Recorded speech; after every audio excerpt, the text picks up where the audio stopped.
Hello. Well, actually, let's just do the real music. Hey. Hold ups.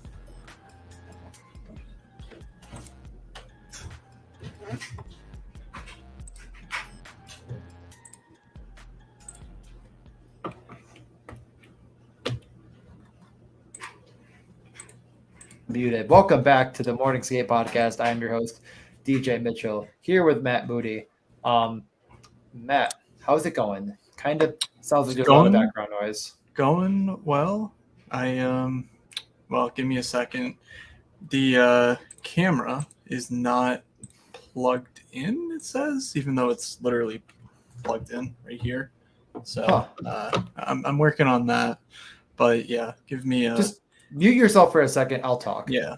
I'll leave and rejoin, see if that helps.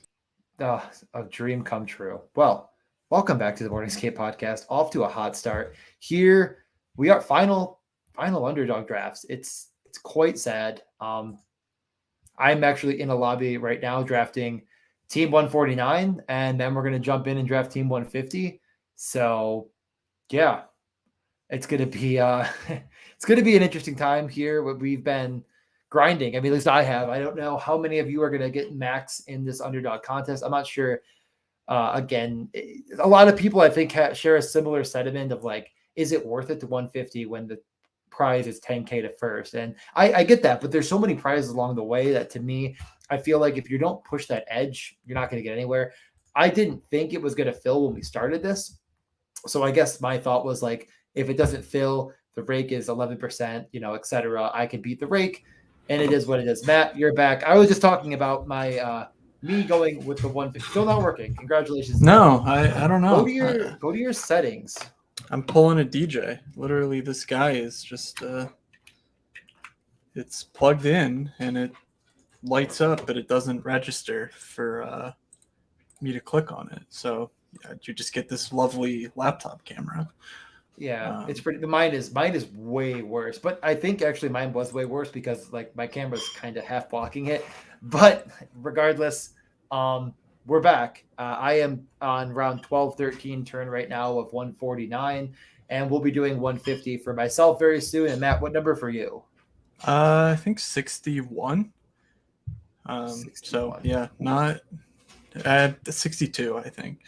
So yeah, not necessarily not gonna make it as far as the max entering is concerned.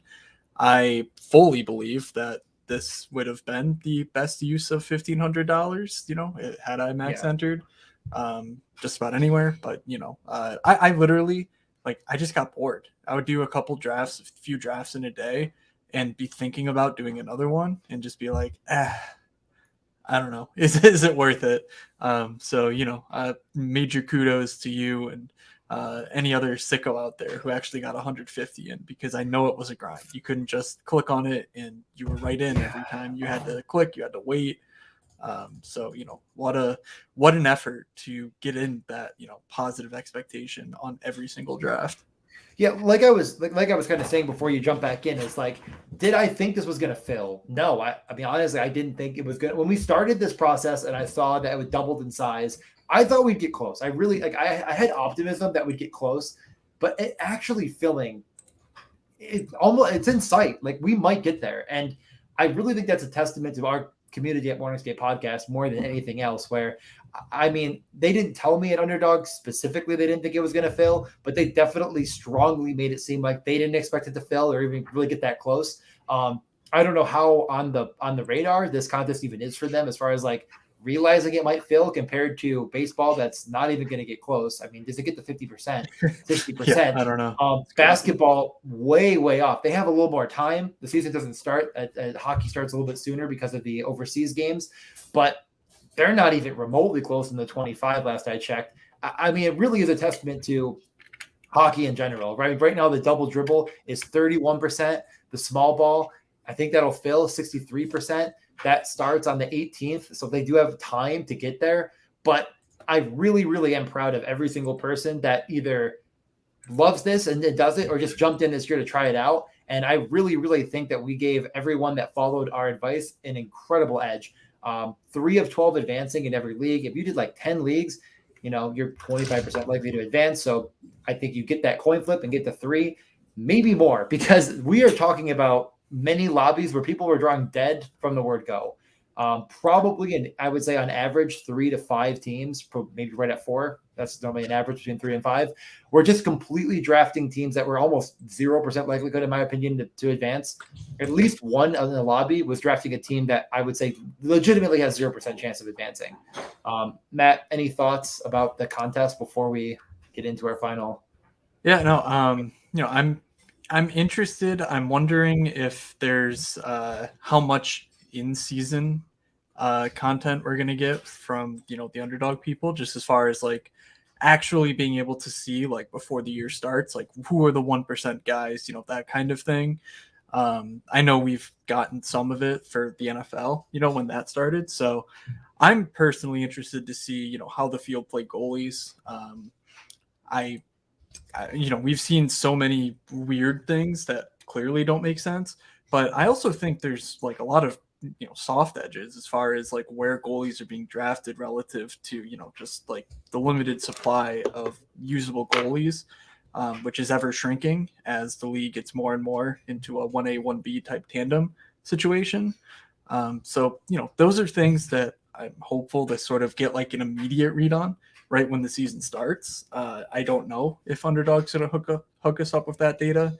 But, for the most part, yeah, this is a good time to draft. I think the drafts are even softer than they've been for the last few weeks. Dude, I thought, like, my thought was like, I want to go all the way through. I didn't want to barbell it. Barbell it, if you don't know what that means, because you're not a sicko like myself, it means that you do a ton early on and a ton at the end. You kind of like let the middle ground more or less feel out the ADP. And that was, I wouldn't say I just wanted to consistently be drafting a few teams a day. And I think that is going to be a really good strategy, because I look back at some of my first teams that I have, like Austin Matthews and Timo and Connor, and it's like that's never going to have existed again. At the same time, I drafted Leonard on maybe one of those teams. So, you definitely take the good and the bad. I really like my strategy of what I did there, and I think it's going to help me have potentially a very unique team in the finals, no matter what. But right now, we're watching a lot of people maybe do their first, second drafts. They're just taking their guys. I'm seeing. I remember I was just in one now. Pull up the board. I'm pretty sure Yatushkin went like 61. It's like, you want to get that correlation. Maybe it wasn't him. I'm trying to find exactly who it was, but there's just a few guys that you're just like, okay, like I get that you had McKinnon, but like you didn't have to do that. You know what I mean? So you're going to find that now more than ever, where people are drafting one or two teams and they're just like, screw it. I'm just going to do this. Yeah. Reaching to complete stacks, things like that, for sure will happen as, you can say I've fallen, victim to that myself too, where it's like, oh, how can I not, like take something I did earlier, which I actually think, is reasonably defensible, but I took, Yossi at like 10, and I'm looking at the options and I'm like, I'm going to take Phil Forsberg. And, I think that the combination, given the ADPs, I think that's going to be relatively uncommon, which is why I did it.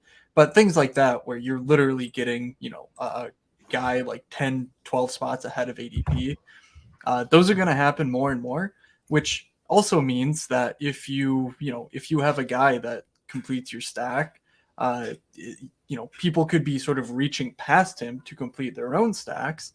So like there's even more of this idea of, trying to see if you can create these like super teams by just letting a guy slip rather than, forcing him to stack. Because frankly, I don't think stacking is like the absolute necessity. So now if the field is, over prioritizing stacking, then why not just sort of take the best plays type thing? I think that makes a lot of sense to at least try when you're drafting. Again, and I mean, if anyone ever asked me any advice on any drafting of any variety in best ball, best puck, anything, any sport, it's play off what the field is doing in your draft room. Don't go in with a plan. I've said that like every time I've talked about this. If you go in with a plan and you work that specific plan, you may be missing out on a crazy positive EV strategy that just naturally occurs. So I'm definitely a take the best guys for sure first. take the best value, and that is number one pillar. And I said it all along, my favorite thing to do. And you may find that you get this crazy break later on that gets you the correlation you wanted anyways. So like, for example, easiest example might be like you took McDavid and you get to the turn. I saw Mikko Rantanen slip to someone. Yeah, Evander Kane's there too. Take Rantanen. I mean, you could take them both in theory if you took number one, but like just take Rantanen if you couldn't get Evander Kane in that situation. I know that's kind of bad if you take them both, but don't be mad you missed on that correlation because you just got a massively unique thing. And that guy went on to draft one goalie, and I honestly want to find him and just slap him and be like, you idiot. Like, yeah.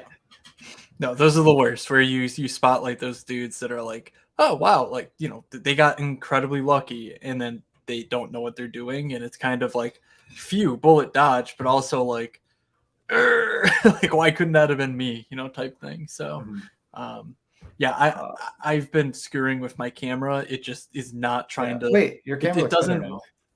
Well, I changed the resolution on this camera here, but I don't know. So this guy is just a waste. I'm not sure. Sorry, I've been talking and also tweeting the link and also sending it to the Discord. Should we try to join this draft? Do we?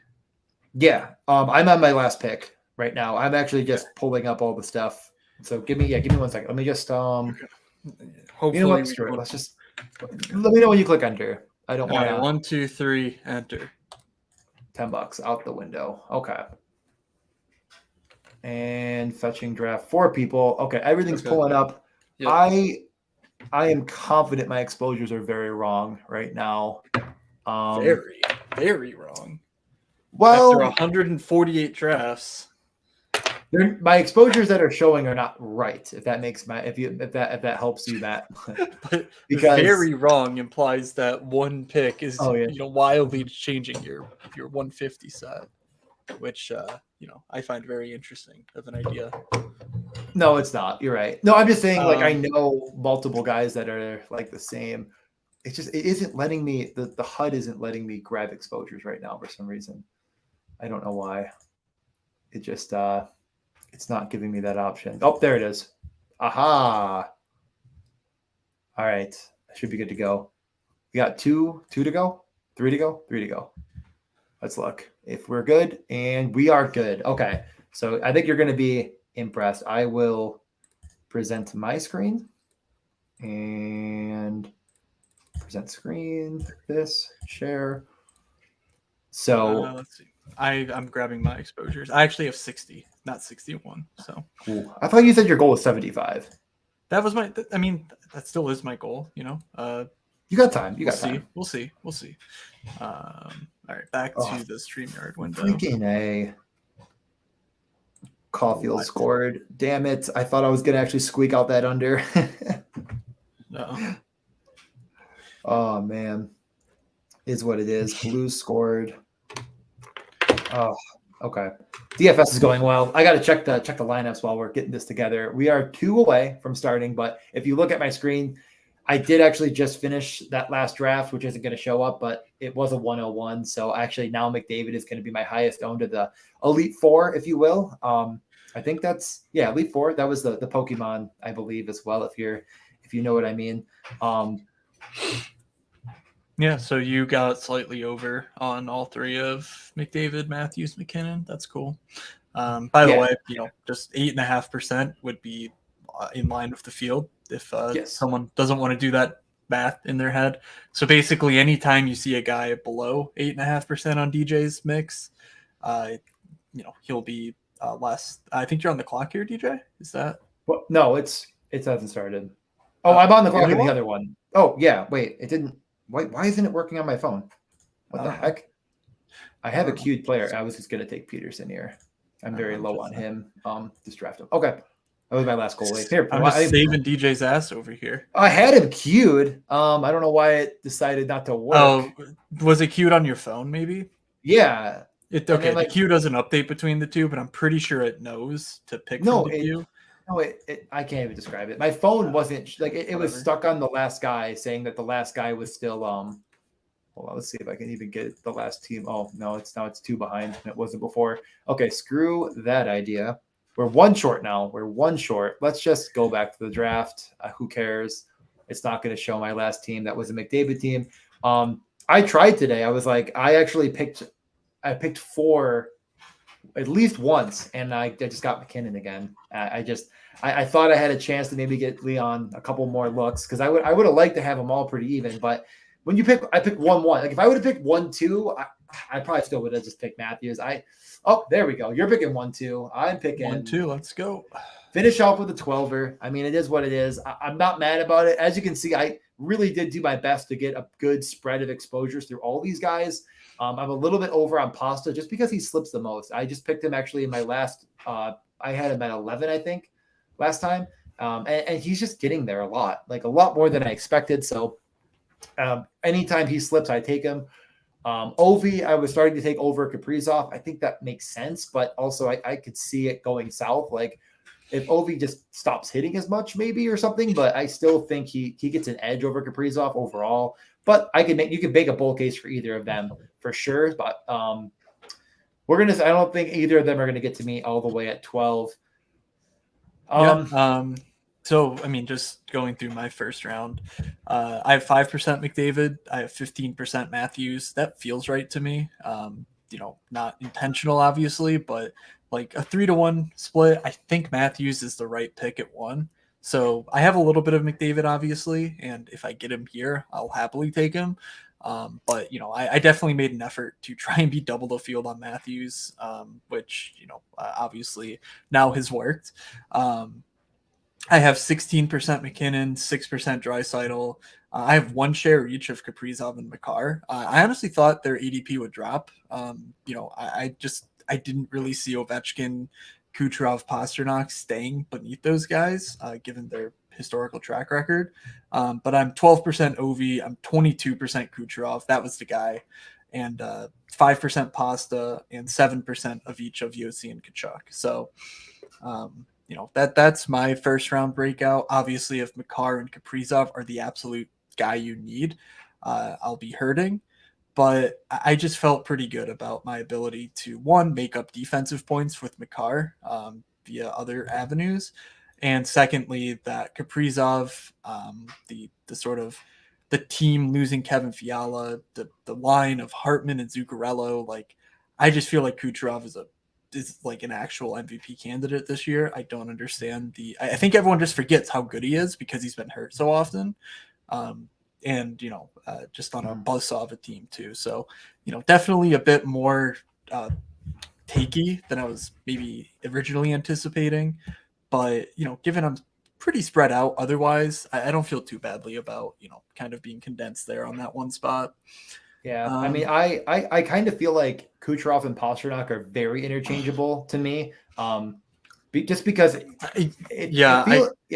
it feels like I have more faith in Pasternak having like a 40-goal season, where Kucherov hopefully gets there by having the volume and yeah. I don't know. I honestly think I like Pasternak over Kucherov, and it's very close. But I'm taking Kucherov when he's there just because my exposures. But definitely sucked out if Taylor Hall misses, more than a couple weeks. If he misses a month and a half, not having Marchand, not having Taylor Hall, it's going to be tough, I think, for Pasta to sort of overtake these guys that are playing with, really, really good players, because I don't think that Krejci, I think Pasta stays with Krejci, and, he's fine. He's probably going to be good, but we don't know that. And so let's see. Does he fall to you here?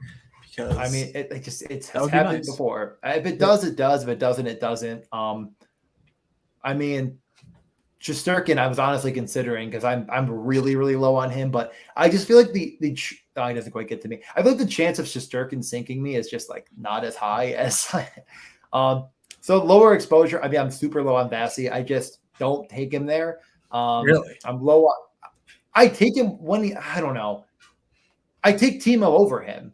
That's fair. No, I guess you're on the clock, so I'll let you pick. I will take Kyle Connor. You know what? I'm just going to take the boys. Nope. You know what? I'm going to change it up. I've taken so much Connor and Timo.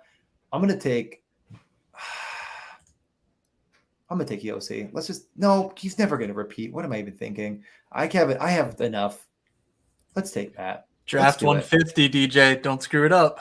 Let's just take him. right, I think 6.8% is like just enough on Yossi at that range. Like he's not repeating last year. Like I know it, but what were you gonna say?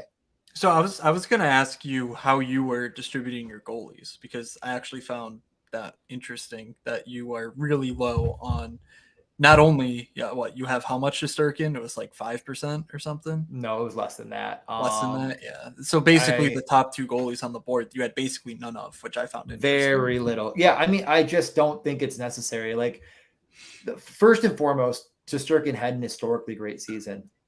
Does he repeat that or not? I say no. But he's going to be very, very, very, very good. Vasilevsky's, same thing. Like, I don't think this is out of the range of outcomes at all, him to repeat a 800-point season. But I mean, they got crushed by Saros. They were barely beating Hellebuck, who was much worse than expected. They beat Markstrom by a little, right? I mean, not much. Not actually, Markstrom beat most of them. Like, I just feel like both of these teams suppress shots pretty well. And I don't think you're going to get there through saves. So you're really praying that these guys win more games than last year. I don't know. I just don't think it's necessary. Like do a scroll for me here. Do a scroll down the goalie list. Yeah. How far? Okay. Just all of it. Yeah. No, I was looking at these sort of back end starter types. Yeah, I've started to just really meld towards Sorokin. Just thinking that he is probably the guy in this range that I like the most. Campbell's the guy that slips the most, though. I feel like he's the guy that I'll get at like 72 a lot. Like he's the one that actually doesn't go at all the other goalies are going above ADP almost disproportionately. This is the one guy. So my thought process here was, nothing about shot volume or, team, whatever. I was basically saying, who are the guys who could get 60, 65 starts this year? Because that's going to be exceptionally rare. But if it happens, then you have the best goalie. I think, I think you're really hard pressed to find a guy who literally starts one more game per week than his, competition does, and not to outscore them over the course of a year. That's why I was personally okay with investing, 14% in Vasi. Let's see, Saros, I think I have at least 15% of, if not like closer to 19%. Basically, the idea being, I literally don't think I can lose goalie, and feel good about my drafting process, I suppose I would call it. Because I saw just how crucial it was to invest in the position in sort of our early work. And, I definitely understand the, hesitancy around like, is Shesterkin, going to do this, that, or the other thing. But if Shesterkin starts 65 games in his league average, I think that's an actual league winner in this format, because we're taking the best scorer every 2 weeks, basically. Just getting those guys that are not splitting it down the middle, I think is going to be a huge boon. So I found that interesting because, just looking through my exposures versus yours, I'm going to guess that's where our main point of delineation is. So to me, I hear what you're saying. I just think that I don't know. Honestly, I don't know. I don't think so it's not even like I have this crazy strong stance against either goalie at all. I think that you're not gaining a lot by going from a Vasilevsky to even an Ottinger. Like, I don't think that it's like this crazy expected value gain, and you're giving up a ton at the wing position. You're going to get to that wing dead zone, almost not quite where, pretty much right where Ottinger is. Like, that's kind of where the wing dead zone comes up. I would rather, and like, again, like in this draft where we see at 16, all the guys were off actually was 9. Till Timo. Yeah, Timo was still there. So I probably would have gone Timo, but other than that, and like, again, like, I just think that you're not finding anyone that's going to reach Timo, barring something crazy happening at that position. So again, like, I mean, we're getting to this next area here. Markstrom just goes. I have no problem at this turn grabbing Demko though, and feeling like I didn't really give up much. But I think Conrad and Tkachuk are they're not getting that in Kane and Panarin, if that makes sense. I think that makes pretty good sense. I don't know. I'm not. I have 0% Fox. Let's see. I That's have crazy. 3.3. That means I have 2 shares. So, Yeah. yeah. I just again, he got steamed hard. Like I think that the players like him and Panarin that I'm lower on is because they got steamed early. Panarin's finally falling back to earth, but those early lobbies, some drafters were just taking Fox like legitimately at the turn. At like if they picked one, they picked. I've seen him go at the turn instead of like taking Kane and stuff, and I've never done that. So he's a guy that generally doesn't get to me here. He doesn't get to me here either way. I probably wasn't going to take him, but maybe. It is funny looking at a guy that I'm literally like with 150, I'm actively fading, and it's not that I think he's bad. I just don't think he's as good as many other defensemen going after him. It's probably the best way to put it. But here I am. Alas, one of my highest owned players gets to be in Jack Eichel. I do have small concerns on what Cassidy said today, but I'm still going to take him here. Cassidy said today that like he doesn't really want to have players going for 20 minutes a night. I don't know if you listened to the interview, but he said, doesn't want to, but basically, he's not playing Paul like Cotter 16 minutes a night. Like, but it was honestly, it was funny. It was funny how he did it because it was like the question was basically like, are you willing to let your star players play more? And it was like he didn't. It was like they put a gun to his head and he just didn't want to answer it. And basically he was saying that like he wants to give all of his forwards a chance because 82 games is a long time. And I'm sitting there like, if you play Jack Eichel 16, 17 minutes, I'm going to kill you. Like you can't do that. I could have gone with Ehlers here and gotten a potential correlation with Connor, but I didn't do it. I've done it before, done it a lot probably. I have a ton of Ehlers as well, and it's fine. I think as you're seeing, I'm really low on defense and goalie this early. Just not what I've been doing. I just think that I'm trying to maximize the winger position as much as possible. And goalie at this junction, at this 37 to 43, where defense is really getting the back burner. I think I'm a little over on Makar, a little under on Yossi, but I just think that there's so many guys, even up to the ADP 100, where you get into like Shea Theodore that I think are just not quite Adam Fox, but they're not far off at all. And I think that Shea Theodore is actually going to be very used on the power play. Same with Pietrangelo, where I think Fox is as well, but like that's not who they want shooting the puck. That's probably the second or third option for shooting the puck. Letang, I don't know. It's a fine play. He does everything you want. I think he's probably a lot better than where he's going to go in this draft, but I don't know. Not for me really either. Just sort of taking like a defenseman at the end of his career who last year like had to play all those minutes, and they pick up a Petrie. Maybe Petrie gets in there a little bit more, eats up some higher youthful offensive minutes. Sider's a guy that I had a ton of. He was in the 90s for a while, and then one article comes out, and now he's up in the 40s. I mean, it's like I remember when he got to like 52, I was like, this is getting crazy, and now he's 48. I just think that I can't buy that steam anymore.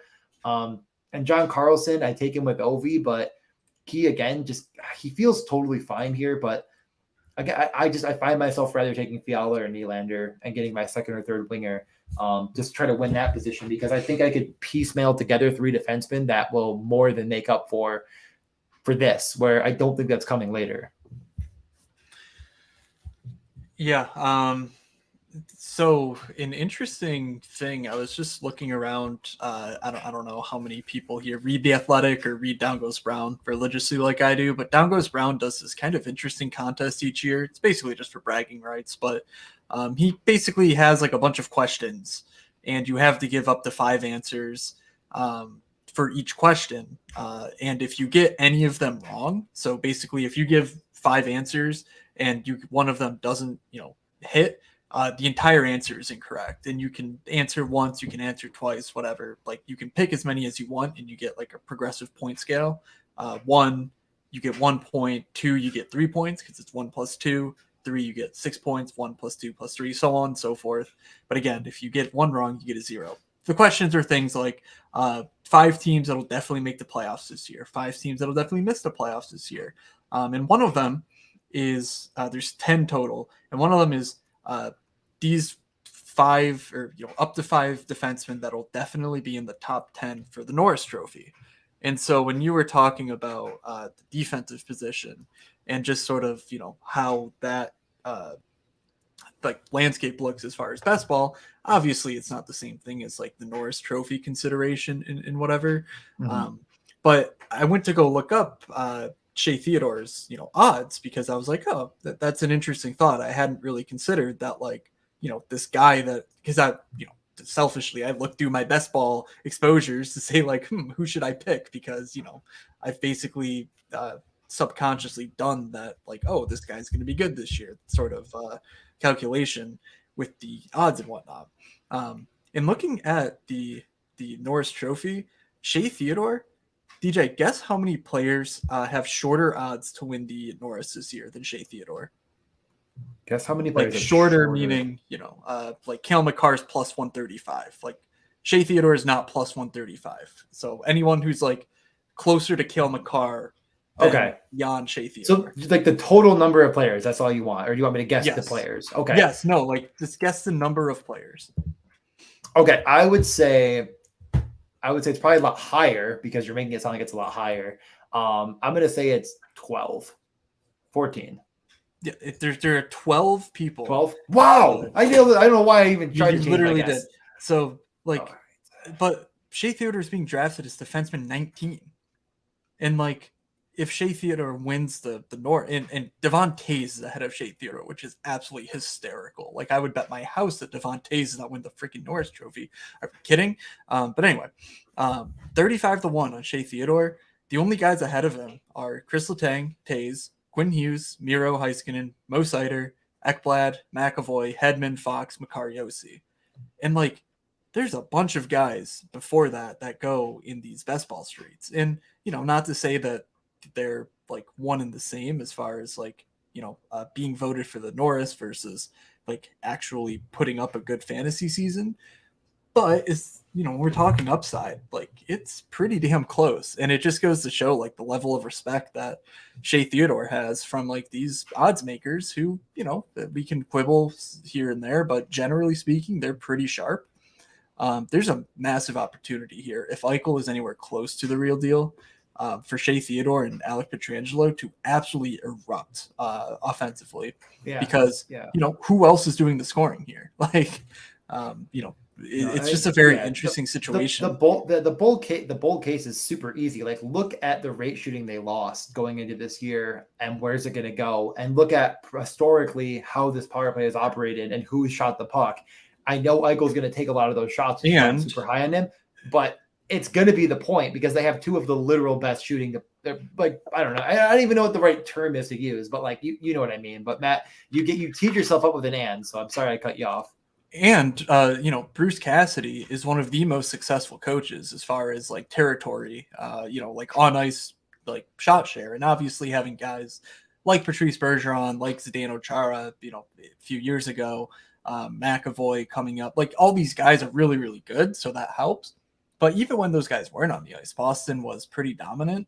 So like, I wonder, like, can Vegas get to like this, like 57, 58% shot share where they're just, blowing off the doors even more so than they were day in, day out last season. It's just a very interesting team, because outside of Eichel, basically no one goes early. And it's like, if this team is anywhere close to good, like there's going to be tons of volume. There's going to be, theoretically tons of goals and very cheap prices to sort of get in at. So I don't know. I've just been chewing on that, trying to figure out what to make of it recently. All right, Matt, in my dead team on DraftKings, should I just put in Dylan Gunther, you think? Is that the guy? Oh, yeah. All right. I have Fiala in there now, and I'm pretty much, this is the one team that's truly, I think, dead. Darlene, I just did like a Darlene, no. It's not even that bad, but I don't think it has, it only has Thompson that scored, so it's dead. Okay. Yeah. Yeah, it's dead. Okay. Okay, did I just get another? I don't know. Whatever. Who cares about this? This podcast is going well. No, I think that as the easiest way to do this is just like if you're on Underdog or if you're not, and just looking at the ADPs of just Vegas Golden Knights, we have Eichel going around the 35, 35 and a half. Pietrangelo, Theodore. I mean, Mark Stone is probably fine at the 112 mark ADP, and I'm 0% on him, and I think I'm just going to ride that out. If I take him here, which this might be the one, grab him with Eichel, move on. But he feels real bad. I just don't see an angle where he gets there. But Marchessault, I think Marchessault is going too late. I think that 120 is, that's where we have him ranked, but I think he's better than that. Yeah, then it's nothing. It's end of the draft. What? Yeah. Go on. The way they've been rolling out their lines is interesting because it does look like they want Riley Smith, Marchessault, Eichel, Stone, and then one of the defensemen to be their power play unit. They've actually been playing Riley Smith with Eichel, which makes me think like, one, Riley Smith is a wing, which is huge. And second, if Marchessault is not playing with Eichel, that's kind of different than my expectation. So that's just an interesting situation because I almost think Riley Smith is more valuable straight up versus Marchessault. And then you add the 70, literally Riley Smith probably isn't drafted 100% of the time. Definitely not drafted 100% of the time. No. And, I think that's another, like we're saying, tons of value abound here. That's one place. Where for sure.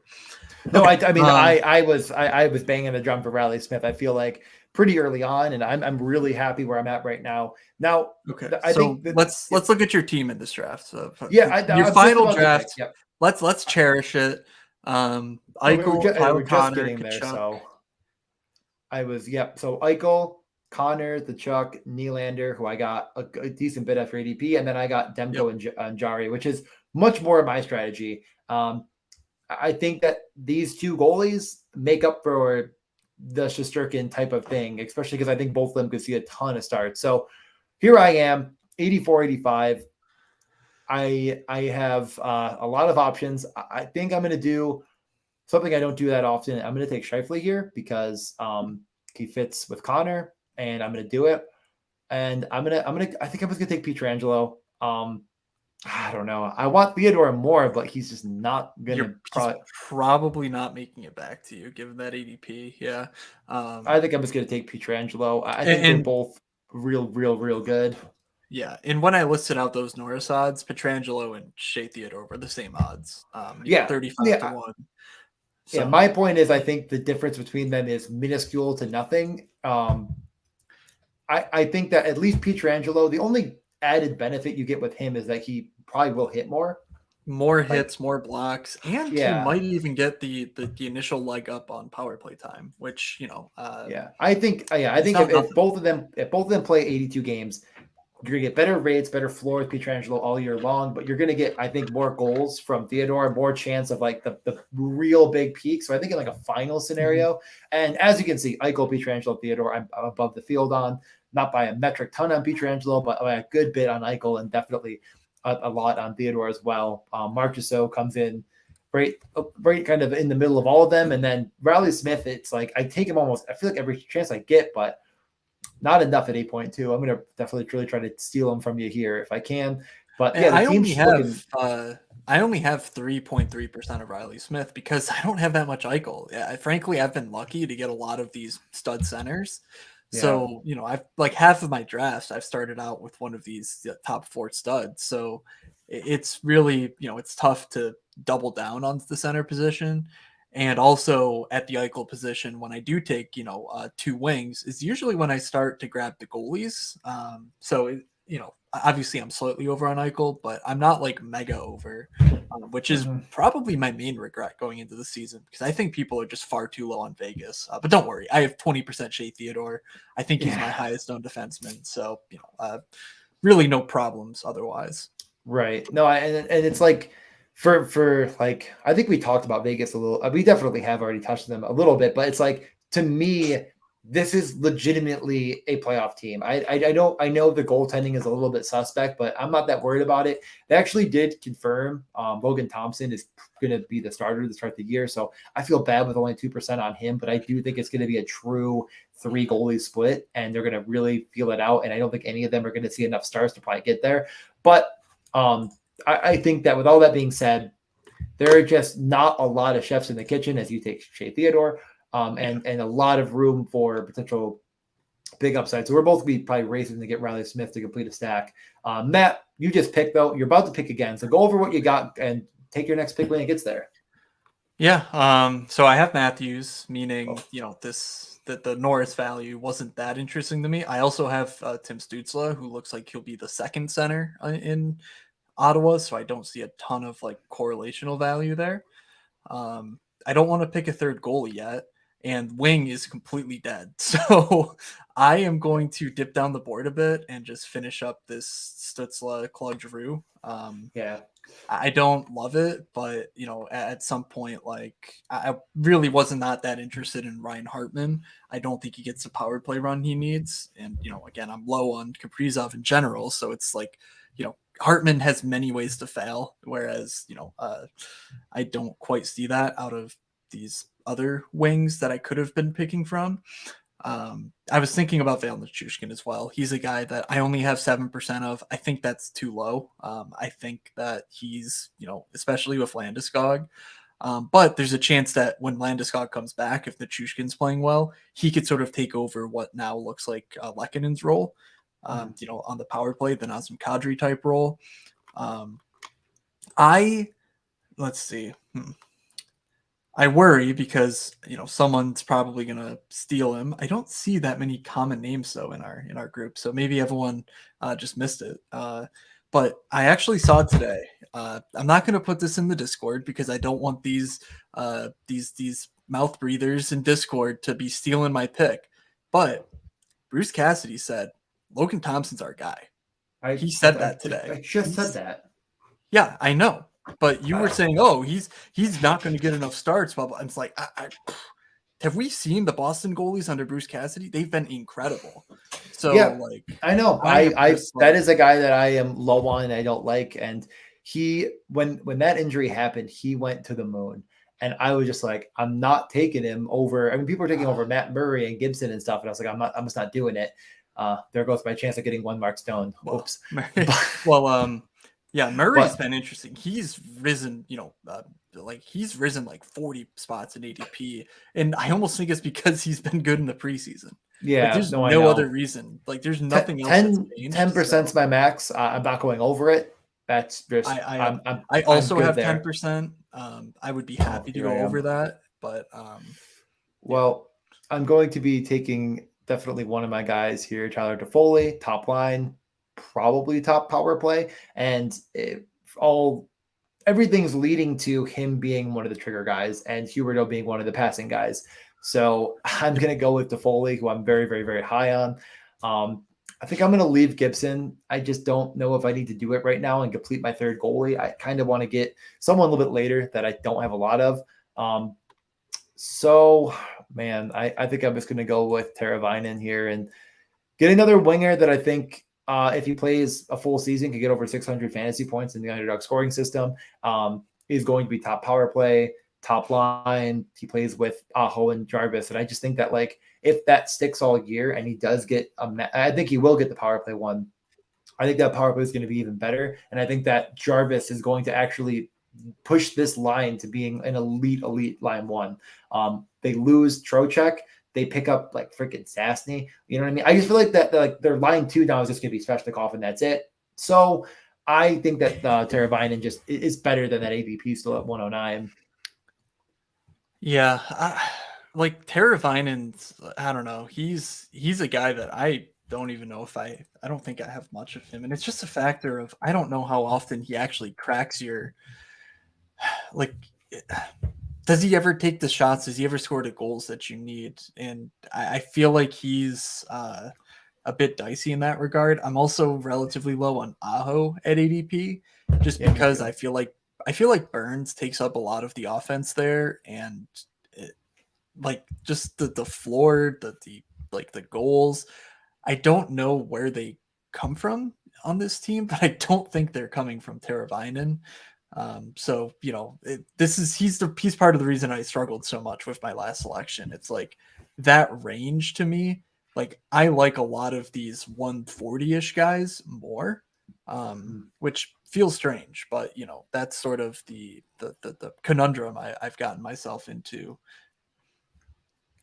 It's tough. I mean, this range we'll for me, this range is just like you're going to have to take a stance somewhere, and you don't have to. But again, like with 150, I don't have to take a hard stance. Like I'm not overvaluing anyone to an extreme. I'm taking certain guys a lot. That's kind of been my strategy. Is like I probably with 150 teams have a lot less total players than you'd think. Because if you're looking at it, if you're not, you'll see a lot of guys like Blake Wheeler, 0.7%. A lot of guys that are just like 2-3%, 0% on Sergachev. Like I don't have any interest in some of these guys that I just don't really feel like ever are going to be major factors. And that for me is like the 1v1 that I consider around that ADP is Clayton Keller versus Tavo, because I feel like they're very similar in that I don't expect Keller to be a guy that puts up, 14 shots in 3 games and, 4 goals or whatever. But the sort of mental calculus I do is, look at that. Nichushkin falls back to me at this pick. I know. That's huge. I was thinking about taking that. That's the other guy I was going to maybe take. Okay. So I guess you're running a 1.522 right now. I do like that with Austin Matthews. So there's anyway, so sorry, getting back to the Keller thing, is that sort of putting like a range of outcomes on Keller. I think I can see him having a 90-point season. I think he's an unbelievably good player. I don't know that Teravainen's, like, even on a much better team and a much better offensive environment, has that truly, 90-point sort of season in him. And, when the shots are considered equal there, and when there's better shooters like Jeff Skinner, Troy Terry, Bjorkstrand, Besser, even David Perron, I think I prefer. It's just one of those simple games where I'm pretty comfortable in fading a guy like that personally. But I think that's interesting as we go through. Your chance here for, really, you could do a lot of things with this pick here at the 122. It's like take your third goalie. No one seems to want to. You could take Bouchard. You could take Taylor Hall is injured, or you could just take Clayton Keller, who you're talking up right now. I'll do it. I'll take Keller. Get that 6th wing. This means, I can benchmark that position to go last. I don't need a 7th wing with these 6 guys, but I'll probably take one at the very end of the draft just because that's where there's a lot of value, in my opinion. So now I sort of start combing for some correlations. Who can I get that correlate with some pieces that I already have, which... By the looks of things, Gostisbehere makes sense with Keller. I've done that a good amount of times. But more importantly, at the center position, let's see. So you're at 2 centers. Click on center for me on your display. Yep. Who are these like? So, a lot of the conundrum we find ourselves in when we're doing the structural drafting is that we've sort of been put in the position where people in our drafts are overvaluing centers. So at some point you get to a spot in the draft, you're like, yeah, this center's a really good pick, but I don't need another center. So when you get to this point late in the draft and you basically have 1 center spot left, who have you been sort of defaulting to? Like, it looks like Kempe and Kyrou are those guys for you. Yeah, 100%. And I think it's really simple. Like when I'm in a draft like this, where I've already taken Eichel and Scheifele, I might consider it, but 132, 133, I'm only taking them at a massive, if I'm really getting a value. So I'm not going to do it here. I just let other people steam these guys up as high as possible because they want to get their stacks. So the guy that took Caulfield will take Suzuki at Suzuki's risen a ton, and I don't think Suzuki's a bad pick. He's not going to be a high rate shooter. He's going to be passing a lot to Caulfield, who I like a lot, but I just don't think he's quite worth it. So I'm looking at who are the actual for sure rate shooters. And I think you could make a bit of a bear case against Kempe because he probably is going to be with Fiala, but I'm not making that case personally. I think the case to me is just, Sad but Fiala's true. electric. Yeah, no, and I agree, but like I think that there's going to be plenty of opportunity with them with Kopitar. I'm on the clock right now, though.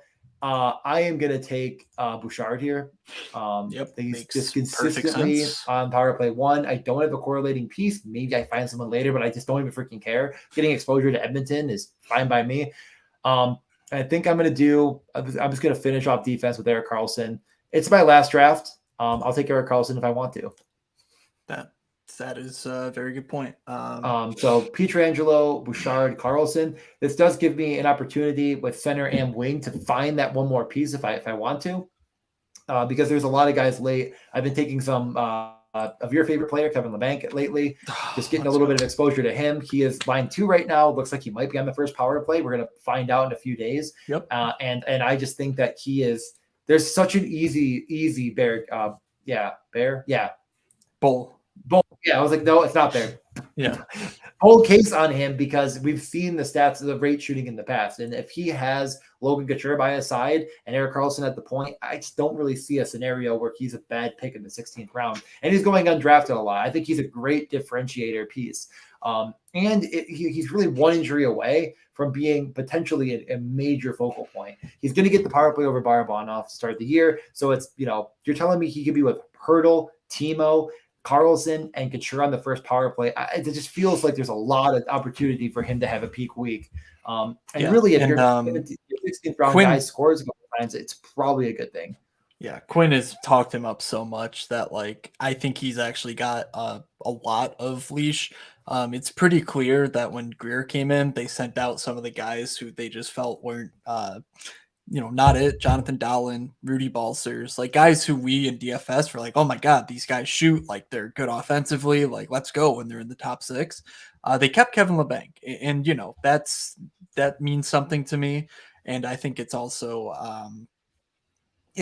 meaningful that throughout camp they've been saying, Kevin Labanc has been so good. We're doing this power play time because we think he can help us, and as a reward for his, work ethic, stuff like that. Yeah, it's nonsense for actual things, but as far as coaching deployment, that matters. Yeah, I'm all in. I don't have a ton of Labanc personally, but I will definitely be making up for that in showdown slates and DFS when the season starts. So let's see. On the clock, I have one center. Really, I guess I could take Kyrou. Yeah, I don't care if you take. I put him in my queue for now. Just not be stupid, but. Let's see. It just makes. Actually, I'll grab Carter Hart. I think getting that third goalie. This is probably one of those heuristics. Maybe is the right word. I don't know what the right word is. Maybe it is, but no, I would say it's more of a biasy. All right, that's a better word for it. But my biasy is that I was getting Carter Hart at 150, 160 all of the early season. One guy came in and steamed, literally one guy came in and started taking him 50 and it just ruined his ADP. And I just stopped taking him. And there was concern, I guess, about him maybe missing time via suspension, via injury even.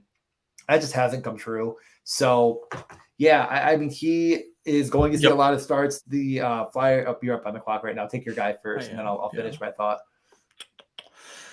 I want to grab a center. There's really no obvious stacking mates. So I have Matthews. I'm going to swing for upside. I'm going to go with Beniers. Yeah, no, I've been taking a lot of him as well. But my last point on Carter Hart is I think he went from oh crap, this team could legitimately be the worst team in hockey when you get Couturier out to wait a minute, Couturier might not miss that much time. I don't think they're going to be very good. They might be incredibly bad, but I don't think they're going to be as bad defensively. And I think you'll see a ton of shots that aren't high danger. That's kind of my hope, is that the offense will be bad. They're going to be penned down, but their defense will keep shots to the side, and he can have a few really, really big nights that might lead to him being in my lineup more than I would expect. So getting to the end of the draft here, we're down to the wire. I don't this is a goalie range that I almost always take Grubauer, as you see. I think that again, the case now, maybe and Thompson, I should have just been taking more here when he got to me, but the case for Grubauer is that this is going to be a much improved Seattle team. I think they are going to be much improved, not only at forward, where they picked up a lot of guys, including just Matt Beniers being their full year. And maybe Shane Wright, probably not. But I really think more than anything with Grubauer, it's like, who's their backup?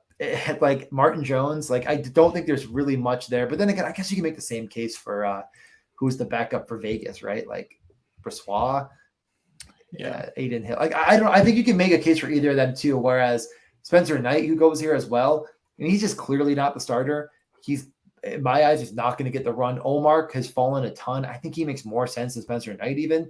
But Swayman is probably the better goalie at this point. So, are you concerned at all about Bobrovsky because they gave Knight $4.5 million? I can't figure out why they would do that. From probably the best source possible, I know that they want to give, but I can't disclose this information because it wasn't directly to me and I don't want to give. But from one of the best sources possible through Florida, I was told through the grapevine that he should be Bobrovsky. They want to give him every chance that he can do it with. Take Grubauer here. And it's just like, if that's true.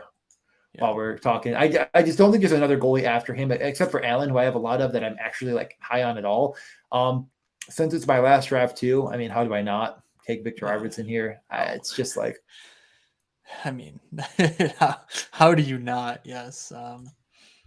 Great question. I don't. So I mean, just take. I don't like just take Brock Besser, but whatever. But last draft I did, and this draft I'm not. Okay. Last draft I took Brock Besser over Arvidsson, and Arvidsson went right after me. But that was actually even later because I was picking from the it was much later because they were both still there. Like it was like those were the top two. I was picking McDavid, so I got all the way back to 168. That's where I got Besser, and Arvidsson was still there. And I was like, oh man. But Arvidsson is actually going to start the year, it sounds like, in LA. Good to play when we were pretty concerned about that. Coach said today he might play next preseason game. They feel like he's ready to go. And he also said, Todd McClellan also said, he is staying in our top six. We want to utilize him as much as possible in the opposite zone. So I feel really, really good about Victor Arvidsson being I think he's actually going to end up being tied second. He might have taken second. We're going to find out after the draft. I'm going to be probably posting tonight. But if Victor Arvidsson is at full health and is playing with what I expect to be Iafallo and Dano, right? We'd assume. I mean, Trevor Moore is there tonight, which is interesting. You know, maybe it's more playing. But yeah, I would be. Let's just say I would be surprised if it wasn't Trevor Moore, given the way they finished last year. I personally thought it would be Kevin Fiala. So if they're not doing that, like, I don't know. That to me seems. I would be. I mean, nothing would make me happier than Arvidsson with Kopitar in some capacity, but I think Dano is just less likely to even shoot at this point. So Kopitar is a guy that I just wasn't drafting because he's going before Kempe, and I cannot justify that. I just don't think that there's very, very little case that Kopitar repeats his shooting from last year with adding more just good rate shooters in the kitchen. Like there's nothing leads me to that. You think Burakovsky there go with the stack? I'm looking at McCann, Burakovsky, Jordan Eberle. I don't know. I want to have a little bit of each of those guys. And right now I have like 8% McCann and like 4% Eberle. And I actually don't have any Burakovsky for whatever reason. So if I have Beniers, I might as well just try and take a flyer on one of those guys. And just the best source, the last practice we have from the Kraken, Beniers with Burakovsky, and that was the tiebreaker for me. So Jared McCann, he did miss some games last year and never, you're on the clock right now, we'll let you pick, but he never did see like the amount of minutes you'd want. But you think Matt Barzal there just signed a huge contract, but he never quite saw the role that we were really hoping for. And it might have been just he was bad defensively and this team just really didn't have a line one. So I guess, again, if Hextall wants to keep his job, he better be playing his top guys. And if he's not going to play his top guys, he better be fired very quickly. So I think that taking any of these guys at the end is I think there's a good bear case for it. Bull case. Oh my God. Bull case, not bear. Bear is bad. I should never have brought that into your lexicon because I If feel you like that's didn't, I created a listen to monster. so many podcasts that say it. That's true. that Maybe Pete did it. I don't know. I'll blame him. But I think that any of these Seattle guys, again, I feel like Seattle is a lot. Oh, I'm getting cracking. It's a lot like Vegas in a sense, except I think Vegas is better. So Yeah. you look at their first guy to go goes at 138, and I think there's an easier case to be made that they don't give an exorbitant amount of minutes to anyone, but to me, I'm just more like, you know what, like Yeah, I'm it's just Bjorkstrand hoping is still Bjorkstrand. He's going to be in the top power play. McCann, it's like those are the shooters, and then everyone else kind of funnels in. But like maybe Matt Beniers, and he's a guy I was actually kind of hoping to take with my last center spot, but I don't really care. Another guy I think we have to talk about is Kuzmenko while we're getting to this range here. I mean, what isn't there to say about Andrei Kuzmenko? Is it a guy that I'm incredibly confident is going to be a major factor for Vancouver all season long and is going to be a must-have? No, but there's a lot of reason to believe he could be an incredibly sneaky steal at the end of drafts. I only have 2.7%. I'm probably above 95% of people with that because he just wasn't getting drafted. It's just a really, really, really, really good young player. Not even that young, 26. I mean, the concern is that Besser comes back, takes his power play role. He never actually really gets there in fantasy, whereas, you know, there's Garland and other guys that are just maybe better rate shooters. I don't know if he profiles more as a Panarin that maybe won't be a shot first guy. But yeah, you could really talk me into him. Other guys at the wing at the end of drafts, I've been taking a ton of DeBrusk with the injuries, especially. Fits really well with any sort of Boston stacks. I think that he's just undervalued. I'm going to take Riley Smith here. I think it's obvious. I want to get a little more exposure to him. I have Jack Eichel. I need one more winger to complete this team. So Riley Smith, welcome to the team. And I need one center. It's going to be Logan Couture. I wish I could do Riley Smith and LeBanc. I guess in theory, no one's stopping me. But I do think Logan Couture is just incredibly good. 600 fantasy points last year in Underdog. I definitely think he could repeat or be right around there. And if so, have a couple peak weeks to make my lineup at either flex or even maybe he beats Eichel and Scheifele at center. But I feel incredibly good about this team. I think every time I pick 12, I feel better about my team than when I pick 1 or 2 because I get 2 of those absolute stud wingers that I'm just really, really confident in, like Connor and Matt Tkachuk.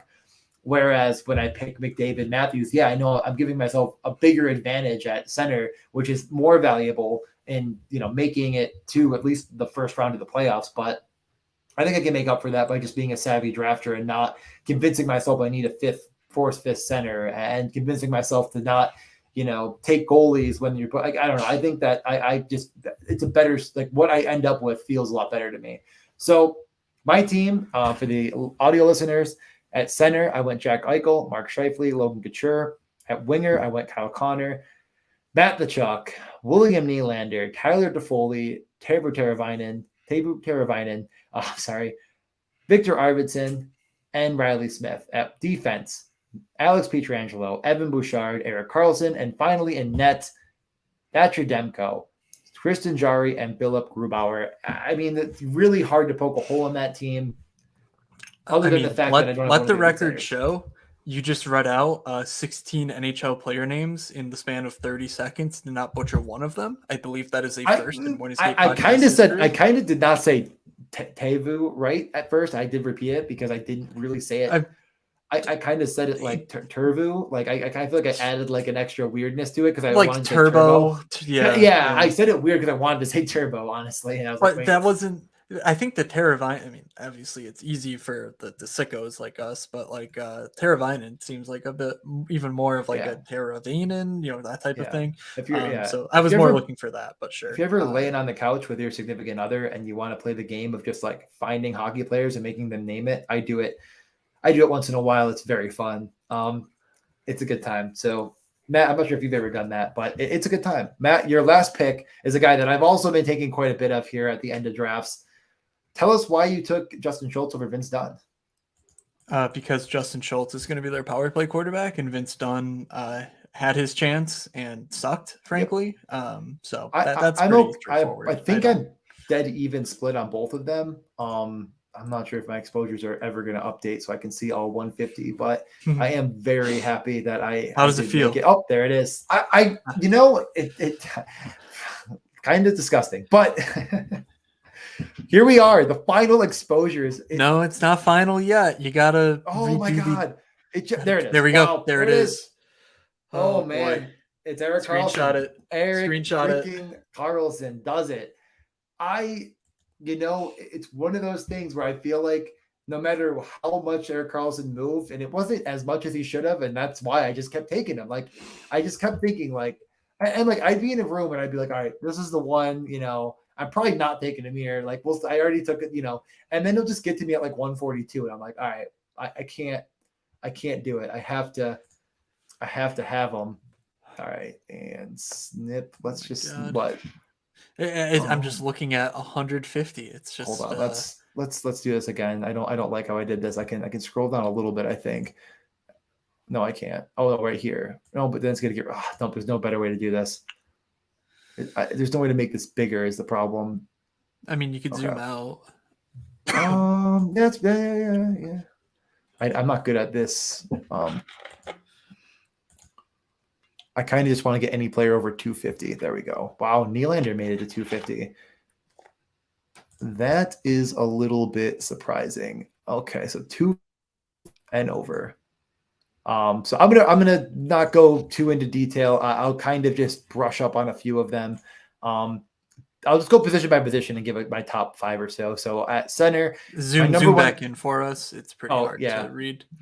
Okay, so at center though, while I'm zooming back in for Matt, it's Adrian Kempe ended up getting to number 1, and that is more of a value play by me. I think that him on that top line, on that top power play at his current ADP, it was always wrong. And he is a 37 goal scorer, and he should have had more last year. Like, I'm grading. I'm the grader here. Early on, I gave Kempe an F because I was convinced that Fiala was playing with Danault and that, that Kopitar was washed and, Iafallo, Kempe, didn't really, center position, didn't make it move.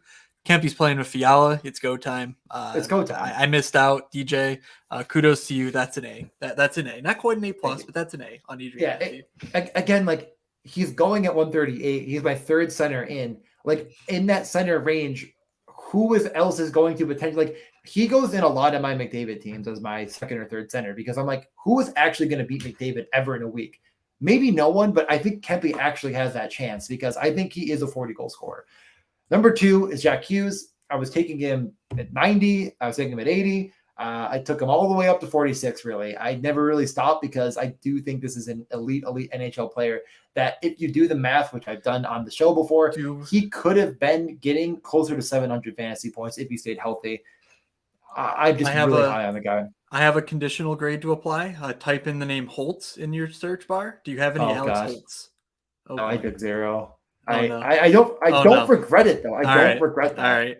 Jack Hughes is only a B. That's fine. I don't even care. I don't know. I love Jack Hughes. I think he's awesome. But this Alex Holtz thing I think is real. That's actually the one player award thing that I don't feel like it's just me being a degenerate, but is actually I think there's a massive edge on Holtz for the Calder because I frankly don't see how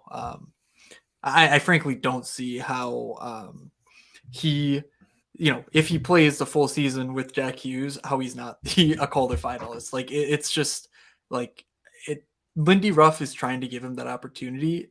Everyone on the team's talking as if they absolutely love him in that spot and they think he's the best shooter on the team. It's just it just seems like a massive win all around there. Obviously, we don't know if he's going to fully make it, but he's primed, I think, for the absolute breakout Calder season that some people are giving to Owen Power, which he's the guy that no one really stands out. But I think Holtz has the ability to take it all himself. Quickly grading the rest of your guys, Eichel and Samson, of course they have to be back to back on this list, always in tandem with one another. We'll never ever give them anything less than an A plus for those guys. Kairu, I'll go B plus. I think that's fine. Marchessault, I gave my reasons. I was not too high on it. I'm gonna go C there. You're not too high on him, so it's not like that crazy. Rupe could be a massive L if Robertson just continues to hold out. So that's interesting. And we then are concerned. Then you get down to McDavid, McKinnon, Matthews, and you take those guys, you can get them. So we can move over to wing. Let's see what you got here. These are my guys. Sorry. BFF Child, he's getting to his 50 mark. He's just wanted to congratulate me, and I do deserve all the congratulations for probably being the only 150 maxer. Although I'm pretty sure what's his name? I can't even think of his name on the freaking site, but I'm pretty sure there's a couple other guys that are going to get there. Oh, no, he's not. I don't think he's going to get. Really? I've seen him in every draft I'm in. That's interesting. I think he said he's trying to get to 80. Okay. 80, I think he told me. I don't know. Whatever. To the wing position. I mean, it's Arvidsson, and like I think we're agreeing. It's like I might not be right, but I wasn't wrong. Like, you know what I mean? Like I'm okay if you don't want to give me an A, but like if Arvidsson is the 62nd best winger, I would be freaking shocked because he outshot Ovechkin at 5-on-5 last year as far as Corsi for 60. If he just gets a little more of a role, he's going to be so much better than this in this scoring system. Yep. I think Arvidsson is conditional on the rest of your team being healthy come playoff time. If Arvidsson's a scorer for you come playoffs, I think that's a bad sign. I don't think he has those sort of actual winning type weeks in him. But as far as overall value, he's about as safe as it gets because of the line he's on, because of the role, and because of the shot propensity he has. So solid B there. Nothing from everywhere. Number 2 is Evander Kane. Easy A. This guy, close, the hits, the blocks, the hits, the shots. That alone makes him, I think, just as valuable as Brady Tkachuk. And Brady Tkachuk plays with Josh Norris, who we love. Brady Tkachuk's a good player. Josh Norris is not Connor McDavid, so I think Evander Kane should have been going at the turn, honestly, in the first round. We'll see if that sticks all year. I kind of think it does, just because it was so good last year. It's not like there's a ton of options. I think the Oilers are screwed if they go back to Draisaitl McDavid at 5-on-5. So A for me on Evander, and I have a bunch of them as well. Yeah, we talked about McCann. I don't think we have to go into detail. It's sure fine. It's my last guy in. Going that far over is a bit weird, so I'll drop it to maybe B minus. But it's fine. I don't. And then strong there. I have a lot of guys that I had 250 of at the wing position, including Timo Meier, Rantanen, who I'm sure you can't say a negative thing about. So. Lehkonen still goes way too low. I love that. He's literally, more and more it looks like he's going to be one of the regulars, in the top 6. So even when Landeskog comes back, I don't worry about Lehkonen's role I do for Nichushkin. So I think Lehkonen combines the upside and the shot rate that you want, and he goes way too late for as good a team as he's on. Yeah. What if I told you Ryan Hartman outscored Panarin by 35, 40 points last year and still plays with Kirill Kaprizov? And I just think I feel like now he's up to 107 only because everyone was forcing the Kaprizov stacks at the end. I was in a lobby where someone took Kaprizov and then they took Hartman Zuccarello at their next 2 picks. They took Hartman at the second round. So his ADP shot up. I was really trying to take him at the 120 mark, and I definitely came off him a bit. He was at 250 for a while for me. But him and Tuck, kind of the same case for me. While Tuck never really rose and maybe isn't going to be on the first line with Thompson and Skinner to start the year at least, I do think that his 5-on-5 rates combine with a top power play role. And I think there is more hitting and blocking than we've seen, at least hitting. I think that we're going to see more of it this year as he's going to be at full health. So I think there's actually a pretty good case on him. Last guy. Sorry. Yeah, if the Sabres are good, Tuck is going to be a recipient of a lot of good passes, good offensively, I should say. Who knows how their goaltending fares and whatnot. But if their top power play it continues to succeed like it has for years now, frankly, Tuck is going to get some easy goals and no problem there, given how late he goes as well. So yeah, I would say the main guy I have problems with here is Hartman, but I totally see the case. It's like if he does what he did last year, he smashes where he goes, and anything less, you're probably fine. I just worry, what happens if Joel Eriksson Ek goes, hey, I'm actually Patrice Bergeron, and Kaprizov needs to play with me because I'm awesome. That if he's not tied to Kaprizov, I'm screwed with him. But yeah, exactly. I think he will be. And not only that, but again, like how many great players are in Minnesota? The only other guy that could step in and really hurt him potentially is like a Rossi, but I think that's real thin to start the year. So but he's first power play, first line with Kaprizov. Like there's not many guys like it. And then the last 250, and we'll move on. I mean, there's a lot of guys that are just below, but it's William Nylander. Just real easy to put in with any Toronto guys. I think he fits in. It's just real, like he can be standalone. Like I just think that he is going to again have a potential for a 40-goal season, and I think 250 shots on goal is right there. Doesn't hit or really block a lot of pucks, but first that power play is lethal. You get an extra added half point for any point he gets there, and he's probably going to have another 30 of those. So, bingo. I feel very good. Defense very good. And goalie, we'll get a little faster maybe here. Carlson, I can't imagine you could say a negative syllable. Really the only, honestly, what do you want to? Oh, you can't. I don't even want to try. Morrissey, again, he's my last defenseman in. I think that there's just all of the rate stats, plus if Winnipeg is better, he should be on the top power play, hopefully for the entire season, and see a lot of that upside through that. He is an incredible rate shooting prospect that never really got there. But I think 173 again is fine. And if it gets to more for whatever reason, I'm all in. Dougie, of course, you can't stand it. Even try. Turn it off the freaking camera. The next two guys are tied. I mean, Chychrun is the wild card here. The injury really freaking sucks. I kind of stopped taking him at that point. He was my highest, tied with Carlson at one point, and now Carlson doubled him almost. Not quite, but close.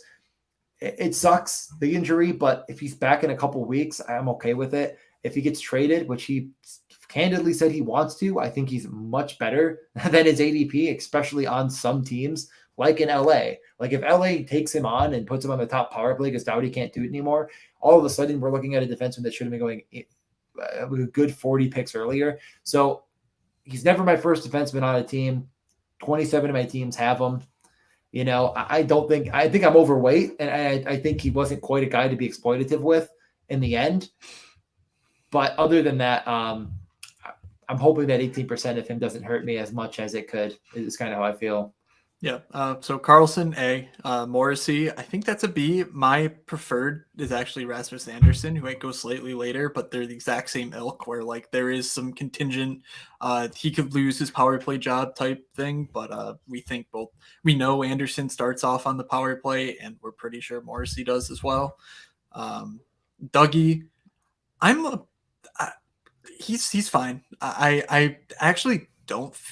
I worry a lot about what we saw last year. He was good, but like, is he worth that ADP? With like, because right where Dougie goes is where the wings start to really fall off. So it's one of those like I'm always in that situation where it's like, do I get like that goalie or wing? So I'll go B+ for Dougie because he's Dougie. Chychrun, I think the injury really sunk his value. I also think that Gostisbehere has him beat out in Arizona as far as power play run. I think when he gets traded, he's not going to be like I think most teams will have their power play one figured out that are going to be trading for him. So I'm going to give that one a D personally. I don't feel good about that. And then Werenski, Miro, Burns, very much so. Totally fine. So you're Googling something. I'm just pulling up Jacob Chychrun. Just it's hard to admit when you're wrong. And again, he's 24 years old. He has had one of the great years as a defenseman. I'd say for 56 games, he had 41 points. I mean, this was like one of the in Arizona with nothing. And it's like, was that 18 goals ever repeatable at 10% shooting percentage for a defenseman is not repeatable. I don't think he's going to get back to that exact number, but Look We at that know career it's shooting there. percentage. I know 6.9, very nice. Love it. I feel like as your second, third defenseman in, if he finds that right spot, I don't know what that right spot is. I don't want to guess, but if it does somehow come together for him, he is really that talented, I think, as an offensive defenseman. So we'll see what happens. And then it's Werenski is tied with him. I don't think there's much to say. His ADP rose a ton. I was getting him at the 100 turn quite a bit, is what it is.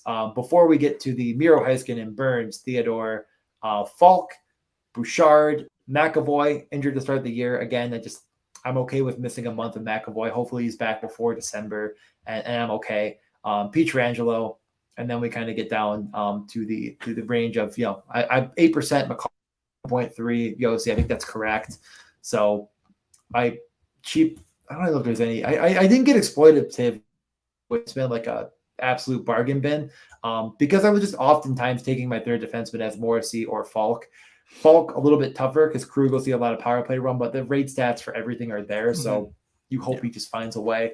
And finally, goalies. Let's get out of here. But Gibson, number one, I don't know. I get it. I understand that there is maybe a little bit of competition and he hasn't been good for a while, but I still think there's a really, really good goalie in there. And at the 19th goalie, I think that's wrong, personally. Ottinger, Hellebuck, Demko. Those are the three guys I was taking the most of, trying to get at least one of them on every team, because I think that there's just as many starts potentially, maybe just a few less than Shesterkin and Vasilevsky. Who's the backup in Dallas? Kadobin. He's terrible. Yeah. The backup in Winnipeg, I actually can't think of off the top of my head right now. I know. Oh my God, I know it too. Are they the ones who signed Rittich? No. That was Calgary. Who the heck? I gotta look it up. I feel like I made that as like a joke. It's an Peg goalies. Wait, they did sign Rittich? They signed Rittich. I thought. Why did I think it was? This is 2021 roster. That's gonna. No, that's right. That's right. The SEO is just not updated. Go back to it. It'll be there. Yeah, whatever. Oh. It's got to be Rittich. Yeah. Okay. They signed Rittich. I win.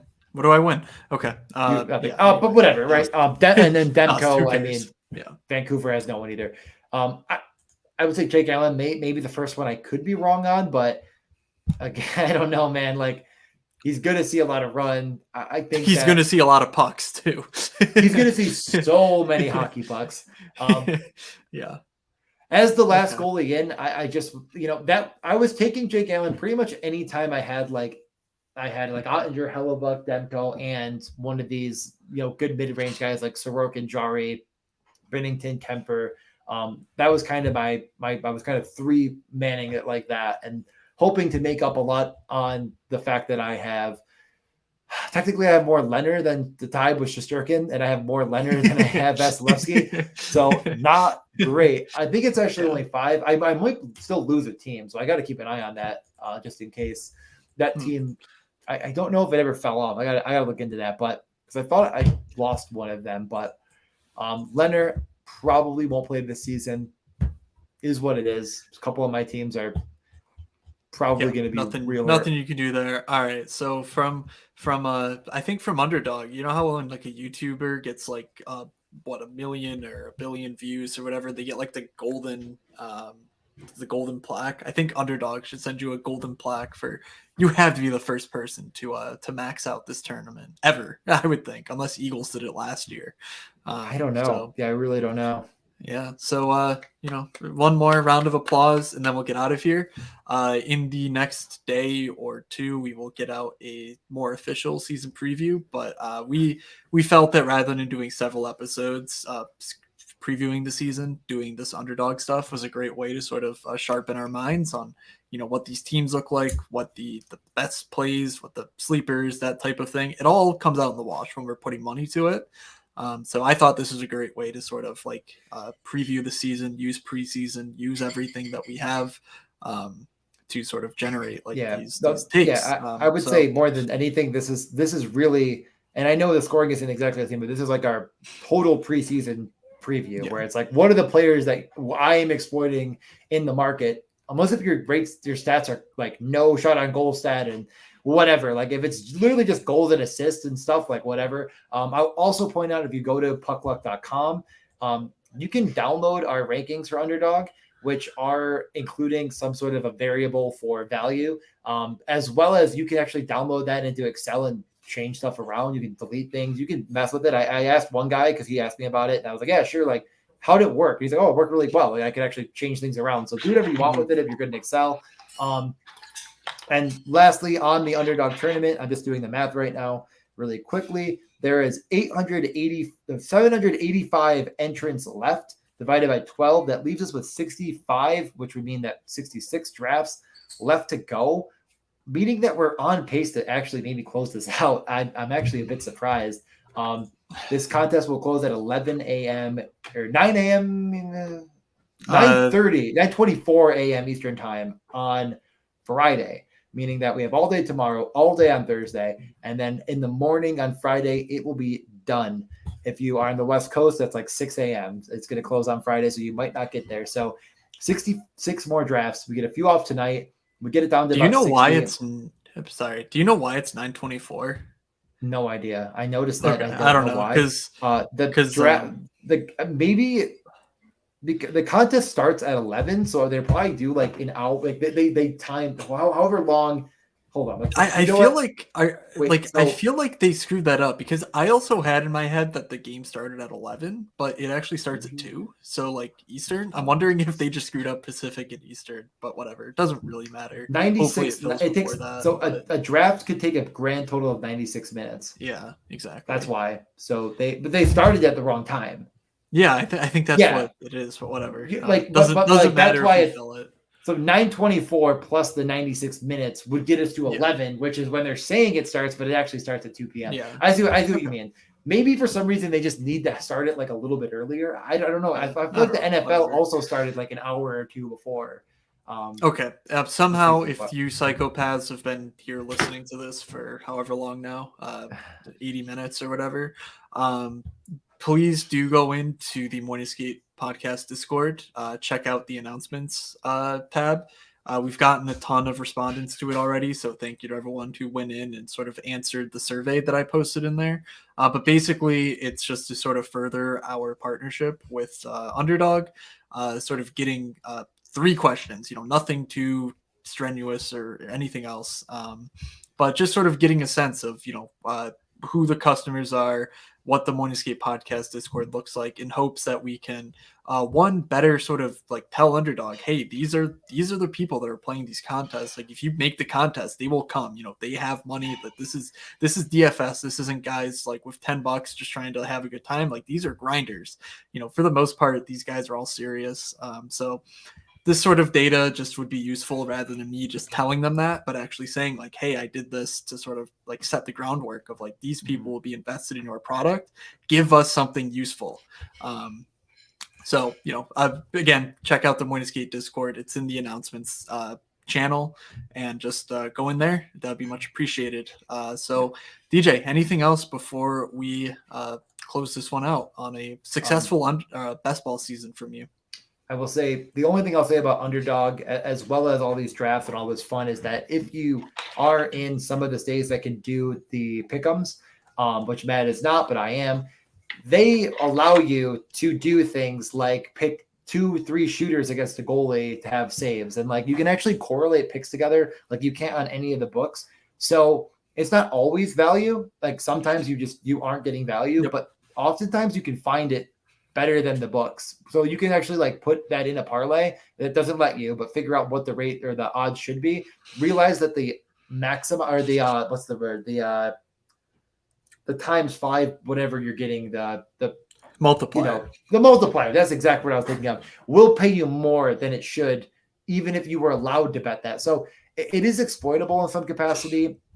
It's definitely a long game. But that's something that we're going to be doing. And if you are a bettor, as well as if you're a DFS person that wants to do a DFS in a whole new way, where you're drafting against a bunch of people and the people that don't know what they're doing, more or less, you can definitely do it. So I'm really excited about it. Use code MSP when you sign up for $100 match up to $100 match. Whatever you deposit, it's going to give you that up to 100 bonus. And hopefully we'll have more because we're really trying to give our people a chance that already used Underdog to get a bonus. And we should have a lot to come. I don't want to say anything without concrete, but things such as some of those pickups giving us a free square. We're going to take these guys to the mat because, we know that without the Moin Escape podcast, their contest wouldn't have filled. So we're trying to get you guys something in return for that. In big part due to your obsession with these drafts, similar to us. So we're trying to get these NHL contests during the season and, pick'ems or whatnot, provide some value back. So, leave it to us, your mere subjects. We'll do the dirty work on your behalf. So thank you all for, riding along with us. All right, DJ, let's get out of here. It's been a long one. So yeah, 150, go take a nice ice bath, maybe go outside, touch some grass, do the stuff that you couldn't do when you were out here grinding all these drafts. And so why don't you close us out? All right. From Doug, who still is around, I guess, Matt and myself, have a good best ball season. Let's take down 10K at least in our Discord, if not by myself. And we will talk to you very, very soon with season preview and the first game on Friday. Let's get to hockey.